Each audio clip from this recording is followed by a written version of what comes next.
Are you a runner affected by IT band pain? Is traditional stretching and foam rolling not cutting it? Then this video is for you. I'm going to discuss exactly what's going on and how you can fix it properly for good.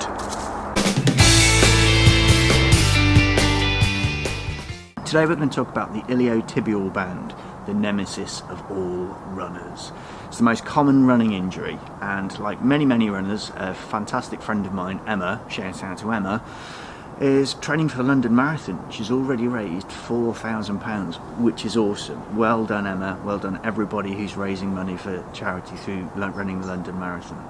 Anyway, Emma said to me she's got pain on the outside of her knee when she's running, and my straight away thought, number one culprit, normally the iliotibial band. So in today's video we're going to talk about what is the iliotibial band, where is it, why does it get sore with runners, but most importantly, how to fix it.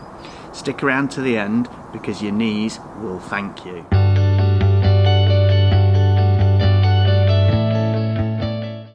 The IT band is a line of connective tissue that runs down the outside of your thigh. The IT band starts at the hip, runs down the outside of the thigh, and it reinserts just below the knee. It passes over a bony promontory on our knee, which is where we get the pain. That's why most commonly IT band issues will result in pain on the outside of the knee. The primary role of the IT band is to create stability at the hip by creating external rotation. External rotation, internal rotation. What that's going to do is it's going to limit the amount of internal rotation that we have at the knee, which means that we can have a better stride and a better gait, so our form is better. Here's the kicker: most people with an IT band issue, it's not the IT band that's the culprit. As our glutes, our bum, also helps to create external rotation, if that's not working properly or that's weak, that puts extra stress on our IT band. That is normally our culprit. So that is what we need to fix to make sure it doesn't come back. A good test to see if your glutes are firing properly is the single leg squat. If your knee tracks straight up and down, the glutes are firing.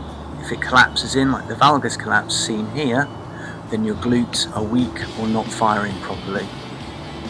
In line, good. Collapsing in, not good.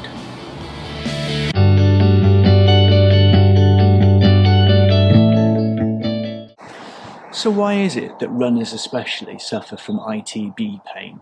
Well, there's quite a few reasons. First of all, poor technique.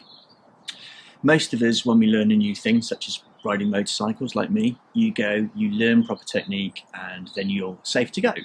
With running, we tend to just go outside the door.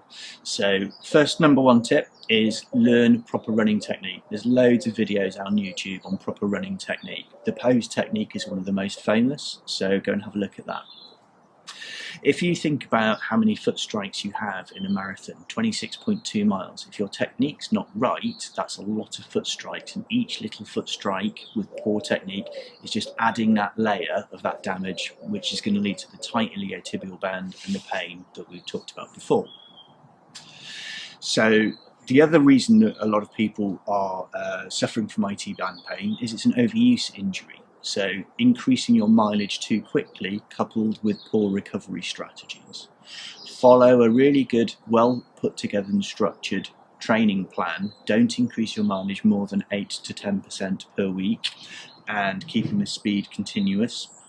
And have a really good recovery strategy, so things like foam rolling, doing a really good warm up, really good cool down on your workouts, and just incorporating some flexibility and mobility drills will really help. Rest and recovery is really important for looking after our IT band. I asked AI for a picture of an IT band relaxing. It gave me a turd on a sofa.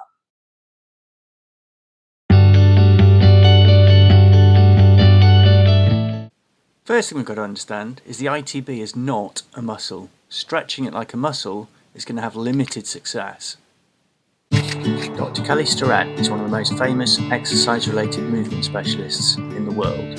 He says the traditional way of foam rolling like this isn't going to be doing you much good. What he says is pressure waves like this moving laterally across the roller is going to be much more beneficial. A couple of goes over it laterally and then just move it down the thigh, working your way down from the hip to your knee. If your IT band's quite tight, you can alleviate some of that weight and some of that pressure by placing your rear foot on the floor to take off some of that pressure. Work your way up and down the thigh, moving laterally for about a minute per side.